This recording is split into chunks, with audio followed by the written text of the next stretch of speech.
교재 필요하시면 손 드시면 되겠습니다. 14페이지 보겠습니다.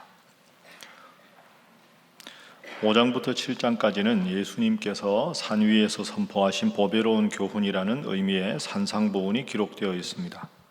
산상보훈의 전반부는 하나님이 다스리시는 나라의 모양을 설명합니다. 산상보훈의 후반부는 하나님 나라에서 지켜야 하는 법이 나옵니다. 그리고 마태복음은 하나님 나라를 선포하는 제자들이 가져야 할 태도를 설명하고 있고 하나님의 나라의 정체성에 대해 말합니다. 마지막으로 예수님이 선포하신 완전한 율법에 대한 내용이 나옵니다. 오늘 읽은 이 마태복음 5장부터 7장까지는 산상보훈이라고 말합니다. 산상보훈 또는 산상수훈, 산 위에서 말씀하신 보배로운 가르침, 산상보훈. 그리고 이제 산상수훈 할 때는 드리울 숫자죠. 좋은 교훈을 내려주셨다. 보통은 산상보훈이라는 말을 더 많이 씁니다. 이 5장부터 7장까지는 기독교가 지향하는, 예수님께서 말씀하신 예수님을 따르는 제자들이 이 땅에서 어떻게 살아가야 하는가에 대해서 그 신앙인의 도덕적인 삶의 정수를 가장 잘 표현한 것이 마태복음 5장부터 7장입니다. 그러니까 예를 들어서 다른 종교인들이나 무신론자들이 기독교는 이 땅에서 어떻게 사는 것이 지향점입니까? 라고 물으면 마태복음 5장부터 7장을 읽어주는 것이 가장 좋습니다. 그래서 마하트마 간디나 톨스토이나 이런 사람들, 기독교인이 아닌 사람들도 이 산상보훈의 말씀을 읽고 예수님의 가르침에 대해서 깊은 감명을 받은 기록은 역사에 늘 자리하고 있는 그런 중요한 내용입니다. 오늘은 이 5장을 한번 살펴보도록 하겠습니다. 자, 5장 앞부분에는 8복이 나옵니다. 8가지 복. 3절부터 12절까지 나오는데, 자, 3절 말씀을 함께 읽어봅니다. 시작. 심령이 가난한 자는 복이 있나니 천국이 그들의 곳이며. 아멘. 산 위에서 8가지 복을 말씀하십니다. 심령이 가난한 자는 복이 있다. 애통하는 자는 복이 있다. 온유한 자는 복이 있다. 의에 줄이고 목마른 자는 복이 있다. 긍휼히 여기는 자, 마음이 청결한 자, 화평케 하는 자, 의를 위하여 핍박을 받은 자. 근데 이게 헬라어 원문을 보면 마음이 청결한 자는 복이 있나니 천국이 저희 것이미요, 이게 아니고요, 복이 있도다, 복을 먼저 말합니다. 복이 있도다, 마음이 청결한 자여, 천국이 그대들의 것이다. 그러니까 복이 있도다 하는 것이 먼저 나오니까 이 복에 대한 말씀입니다. 그러면 어떤 사람이 복된 사람이냐? 마음이 청결한 자, 마음이 가난한 자, 처음에 나오죠. 마음이 가난한 자가 뭘까요? 주님을 마음의 중심으로 살아가는 사람이 마음이 가난한 자입니다. 그러니까 늘 주님을 중심에 모시고 주님 말씀 중심으로 살아가는 사람. 여러분, 가난한 사람이라는 말은 지금 뭔가 부족함이 있다는 거 아닙니까? 부자다 하는 건 가득하다, 가난하다 하는 것은 채워져야 된다. 마음이 가난하다 하는 말은 주님의 은혜에 대해서 끊임없이 갈구하고 주님 사랑을 받기를 끊임없이 갈구하고 주님 말씀대로 살아가기를 늘 마음을 비워놓고 중심에 주님을 모시고자 하는 사람입니다. 애통하는 사람, 이 세상을 함께 살아가지만 주님께서 보시기에 이 나라가 바로 서야 할 텐데 하고 나라를 위해서 주님의 나라가 임하기를 눈물로 기도하는 사람, 슬퍼하는 사람, 내 사랑하는 이웃의 아픔을 내 아픔으로 여기고 함께 애통하는 사람. 그러니까 이 팔복은 사실은 무지개하고 똑같습니다. 무지개는 하나인데 색깔이 몇 개입니까? 7개 아닙니까? 그러나 그 7개가 무지개 하나에 7가지 빛깔로 나가듯이 주님을 마음 중심에 모시고 살아가는 사람은 마음이 가난하고 주님 때문에 애통하고 주님 때문에 의에 줄이고 주님 때문에 화평케 하고, 이런 뜻이 되겠습니다. 그래서 오늘 첫 번째 기도 제목은 진정한 복은 주님과 함께함에 있다 하는 것입니다. 진정한 복은 주님과 함께함에 있다. 이게 팔복의 진정한 가르침입니다. 그리고 우리가 이렇게 해야 이 세상을 제대로 살아갈 수가 있습니다. 사랑하는 사람하고 있으면 더운 날씨에 바깥에 있어도 좋고, 좀 시원한 카페 가도 좋고, 좋은 여행지 아니어도 누구와 함께만 있으면 사랑하는 마음 때문에 행복하지요. 그런 식으로 이 세상을 살아가지만 다른 세상적인 것을 많이 누리지 못해도 주님과 함께하는 것 때문에 그저 기뻐하는 삶, 그런 삶이 복된 삶이다 하는 거죠. 그래서 이렇게 말합니다. 기독교의 복은 소유에 있는 게 아니라 존재에 있다. 많이 가져야, 소유가 많아야 복된 게 아니라 주님과 함께 있다는, 나는 주님의 사람이라는 존재만으로도 기뻐한다. 여러분, 이거 참 중요한 표현입니다. 기독교의 복은, 성경의 복은 소유에 있는 게 아니라 존재에 있다. 나는 하나님의 사람이다. 하나님이 나와 함께 하신다. 힘들고 어렵고 지쳐도 주님 제 마음을 아시지요 하고 기도하면 나도 모르게 위로가 되고 평안이 찾아오고, 그게 기독교인의 행복이다. 그게 팔복에 나오는 복의 내용이 되겠습니다. 꼭 기억하시고, 세상적인 소유가 아니라 나는 주님과 함께 한다는 존재만으로 기뻐할 수 있는 여러분들 다 되시기를 주님 이름으로 축복합니다. 자, 그렇게 쭉 팔복을 말씀하시면서 우리 20절 말씀 한번 보겠습니다. 자, 20절 말씀. 자, 함께 읽어봅니다. 시작. 내가 너희에게 이르노니 너희 의가 서기관과 바리새인보다 더 낫지 못하면 결코 천국에 들어가지 못하리라. 아멘. 이 마태복음 5장부터 7장의 산상보훈이 또 하나 아주 중요한 이유는 마태복음이 왜 쓰여졌는가 하는 배경과 연결해서 생각할 수 있습니다.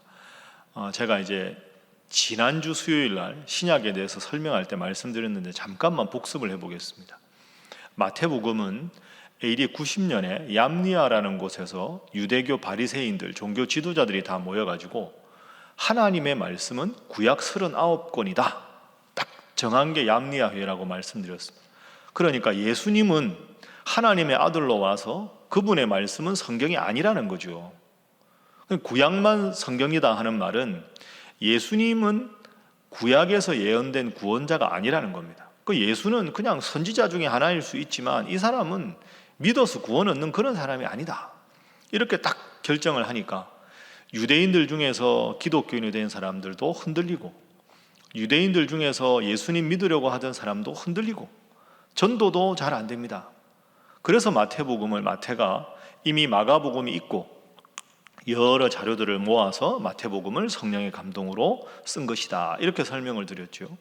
그래서 마태복음 1장 1절에 보면 족보가 나올 때 가장 유대인들이 존경하는 아브라함과 다윗의 자손 예수 그리스도의 족보다. 이렇게 쭉 시작합니다.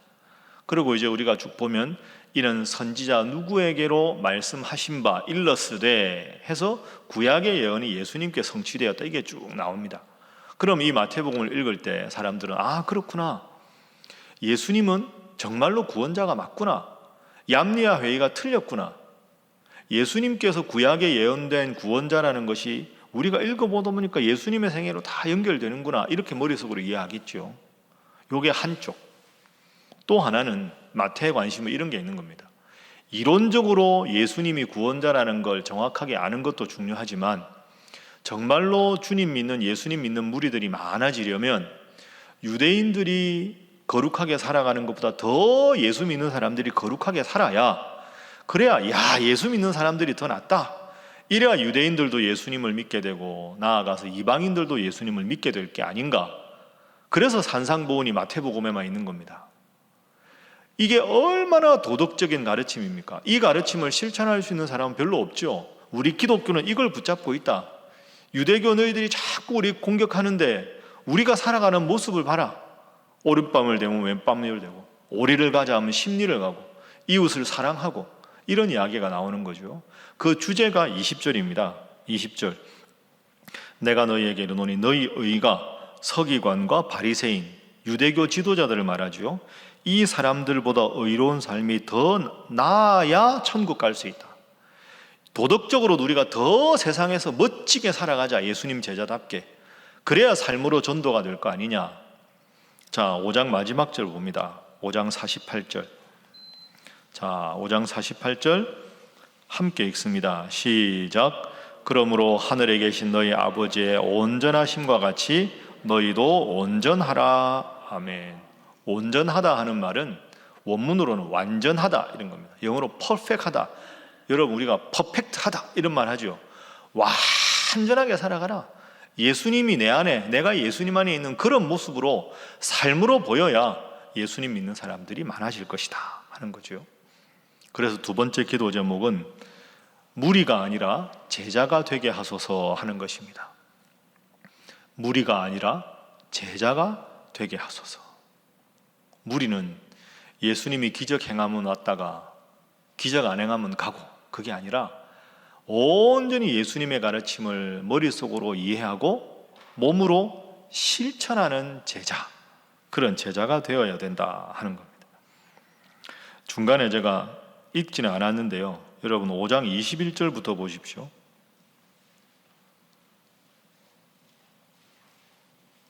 5장 21절에 보면 21절, 자 21절 함께 읽어봅니다. 시작. 옛사람에게 말한 바 살인하지 말라. 누구든지 살인하면 심판을 받게 되리라 하였다는 것을 너희가 들었으나. 아멘. 옛사람은 뭘까요?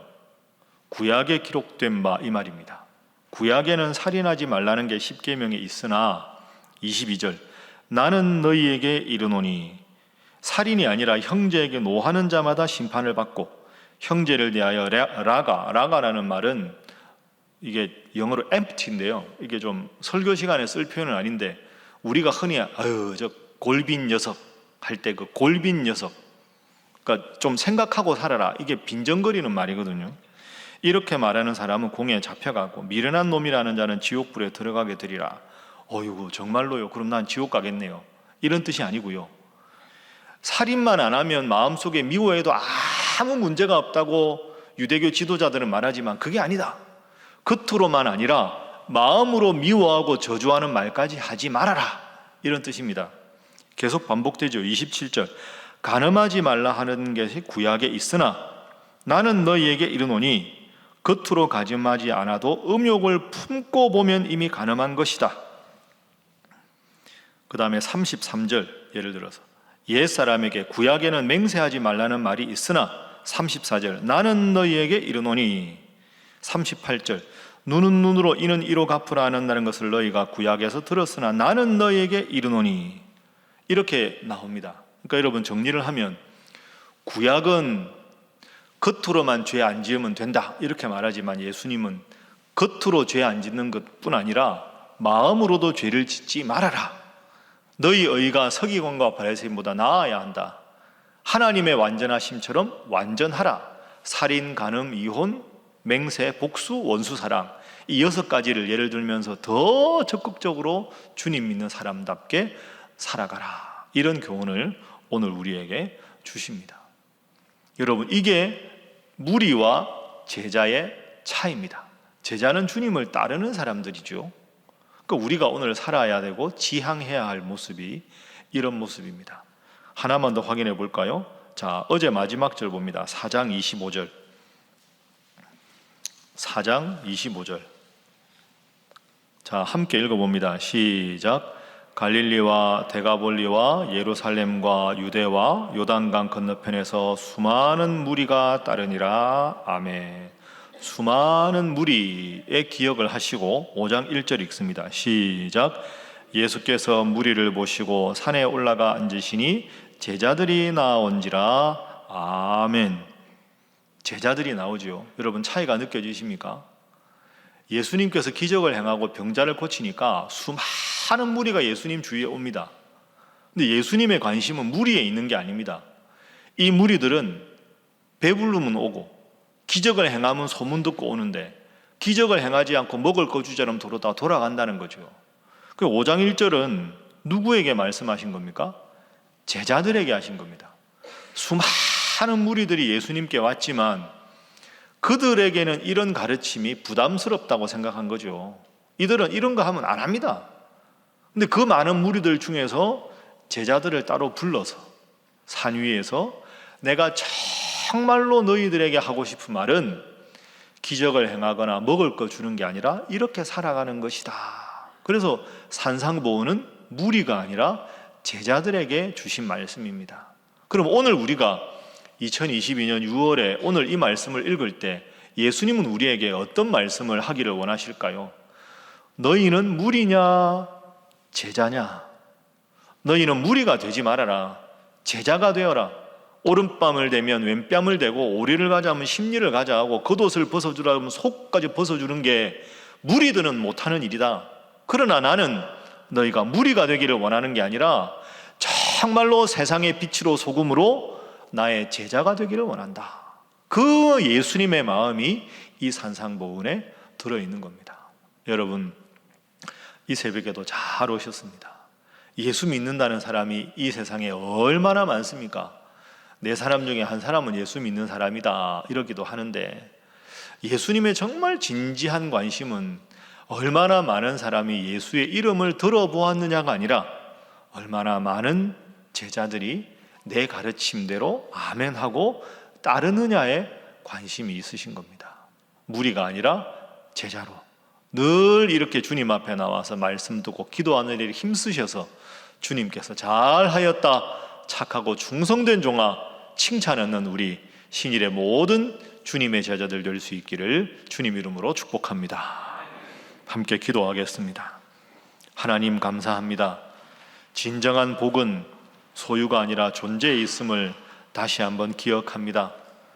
주님을 믿고 주님이 나와 함께 하신다는 것만으로 기뻐하고 그 주님의 가르침대로 살아가고자 하는 제자가 되게 하셔서 우리의 언행심사가 세상의 빛이요 세상의 소금 되어 하나님께 영광 돌리고 주님께서 책임져 주시는 인생, 주님께서 책임져 주시는 가정, 주님께서 복 주시는 우리 신일교회 되게 하여 주옵소서.